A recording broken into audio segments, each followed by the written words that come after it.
Now we're going to do a bias bound seam. We've sewn our regular straight 5/8 inch seam like we always do. This is how it looks from the outside. We're going to open up and take just one seam allowance, and this is so that we can press this open and flat. So we're going to press it when we're done flat like this. We need tiny little bias tape. So I have this 1/4 inch double fold bias tape. Double fold means that it has all of the edges folded in on itself. Single fold is flat like this, and you can see the edges. Double fold is folded in. So we're going to just take this, and we're going to take one seam allowance, and we're going to wrap the edge of that seam allowance in the bias tape. But we just want to enclose it like that, and use a few pins to hold it in place.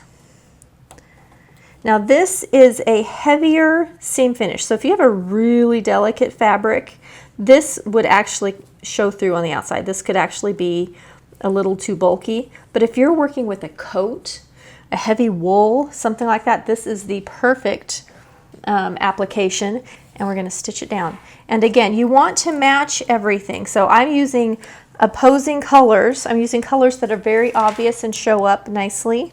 To make it easy to see what I'm doing. But if you're doing this at home, match everything. Get matching bias tape, get matching thread. For your sample, however, you can go bold. I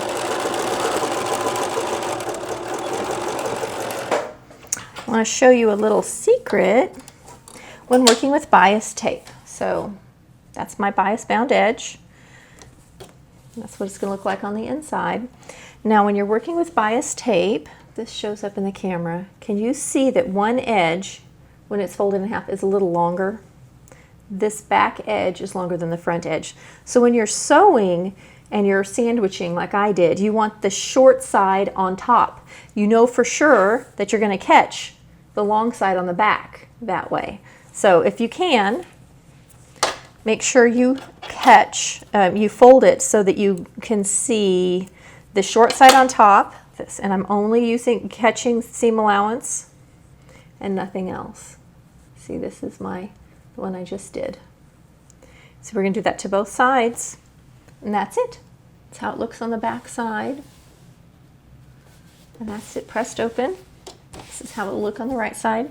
So you'll want to mount this in your notebook like that so you can see your bias binding.